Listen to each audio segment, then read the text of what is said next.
Now, I know on Fridays you guys are used to an update on our Project 5593 Cobra. Unfortunately, this week there wasn't much to show. The car's still at the body shop, our engine internals just arrived, and our TMI interior is not due until Monday. So since I know you guys love projects, I'm going to ask you to do me a favor and head over to our CJ Off-Road channel. Now, we're going to give you a sneak peek, but this is a build you guys are going to want to check out. This is a 2018 Jeep JL, and we're one of the first people in the country to swap a late model 2018 Hemi into this Jeep. We're the only ones who ever document the entire thing. So again, even if you're not a Jeep fan, head over to the channel and check out this killer build.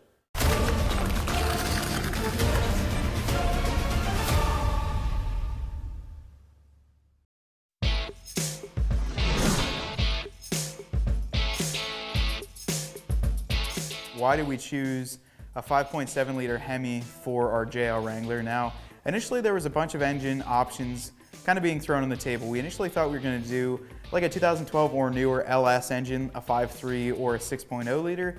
We did some more research into that, and currently the swap kits on the market require an aftermarket or a stock GM transmission. So that basically meant we needed to rip out our engine and transmission and probably get a custom transfer case. So we just took our budget and basically tripled it to put an LS engine into our Jeep. I'm super excited about the Hemi swap because it's a big deal. I mean, the Jeep should have had V8s in it. The V6 is cool, but I like Hemis, I like power. It's a lot more fun to go have fun on the trails, hit the road. The Hemi is a better fit for this Jeep because it's Mopar with Mopar. Now we do a lot of things with the Jeep brand. We go to Susquehanna Chrysler and do just a lot of things with Jeep in general. So we figured to keep it all in that Mopar kind of line would definitely be better for them. Dakota Customs offers a really cool kit for the 5.7 or 6.4 Hemi.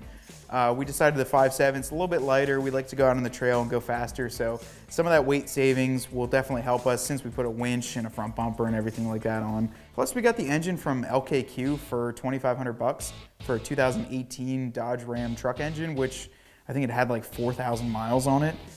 Pretty low pricing, actually. I thought it'd be a lot more than that. Then the swap kit's a little bit pricey. However, a lot of R&D developed into that.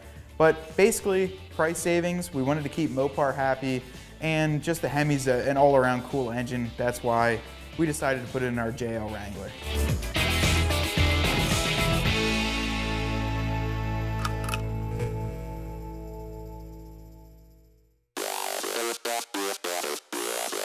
Okay, Brandon, so you pulled the battery out? Yeah, so we don't have to die when we have to put the new Hemi in. And also another big thing, when we're doing a swap, you need a lot of baggies because we have a lot of little hardware, lots of things to find. So let's get started on I normally just throw it all in one bucket and then guess. If I have a couple bolts left over. No, that's weight reduction, right? Weight reduction and problem for later on. Yeah, okay, so you got the main battery out, and then the JL has a secondary battery like way underneath. Yeah, for the auto stop start on it, which is really stupid. Yeah, the first step of this build actually happened a couple months ago. We removed both of the batteries on the Jeep. So that was first off to keep the batteries in good shape, keep them in a tender.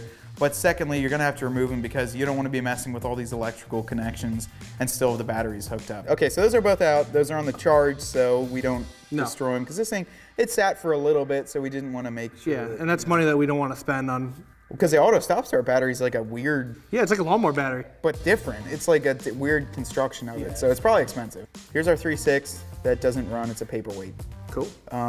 What do you want to pull off the hood first, or you want to mess with it? We're gonna do hood, pull off grill, pull off all the little things, put them in a box, label everything. Let's get started on this. Okay, let's pull the hood off. Okay.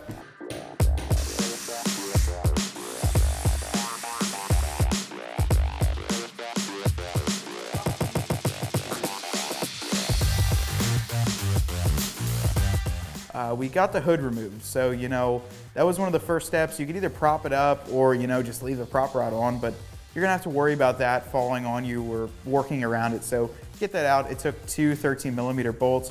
We don't know what's in the process of removing the JL engine, so you take your time, remove each piece, label each piece, and you get all the bags to put them all in there so you don't lose the bolts. And it's gonna take me some time because I've never done a JL removal, but I love working with Matt because Matt has so much knowledge in the Jeep world. It's like there's so much more than I actually ever knew about Jeeps. It's really cool when now we're working on the JL.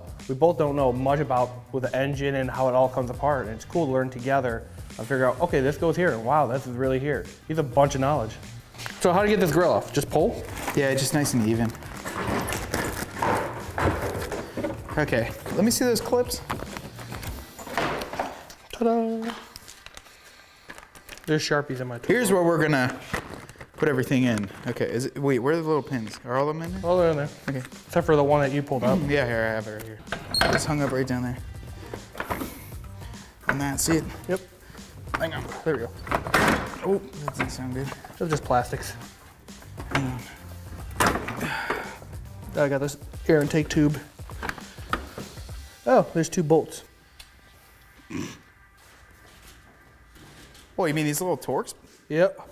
What are they holding on? The air intake tube. Oh, that goes into the bottom of the air, or like right next to the bottom? Wow, look at that. Great engineering. Jeep.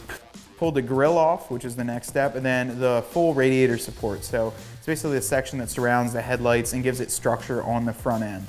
Behind there, you have your radiator, your AC condenser, transmission cooler, all that. Besides the trans cooler has to be pulled off and set aside. You really can't work on the front end of an engine or pull it out with a cherry picker without getting everything out of the way. So that was the next step, pulling all of that off.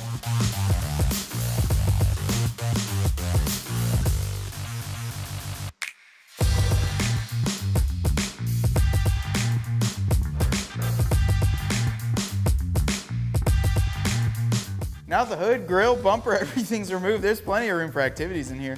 So with this build, there's a couple issues that I'm initially concerned with just on fitment. Obviously the kit has been researched and developed. It fits into a JL Wrangler, no problem. However, the people that do it, they've done it 5 or 6 times. So they know the ins and outs of the removal of basically all the hardware that needs to be pulled out and exactly how it needs to do so. Now, we struggled with the battery box for probably 20 minutes to pull it out, whereas someone that's done this before probably knows a little tip or a trick to pop that right out. Whoop, whoop, whoop. Hang on. Almost there. Come on, baby.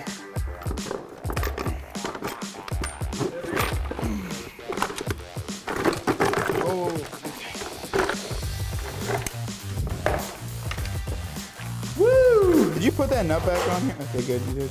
What's that? You put that nut back on there. Yeah. He's really good at just getting in there and doing it. I would definitely say that he just kind of gets right at it, removes the bolts, removes all the hardware, and just gets to it. Some things that I can't do, I don't really have the knowledge of. I'm more into suspension and all that stuff. He just gets in the engine, and you don't have to really watch or even see what he's doing, because before you know it, it's already done. Matt does save my day sometimes. Like, I didn't know how to wheel. He's probably saved me out of the mud a couple times, but we're both good mechanics. We both have our goods and bads, but once we work together, we get both things done.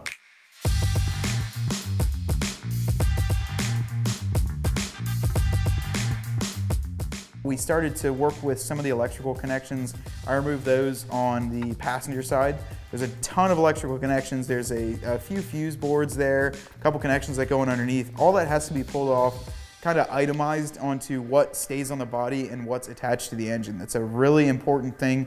Anything that's attached to the engine that hooks onto the body, if you go to pull that out, it's gonna not be able to move out. It's basically having a rope tied to it and then trying to pull it out. It's gonna stay.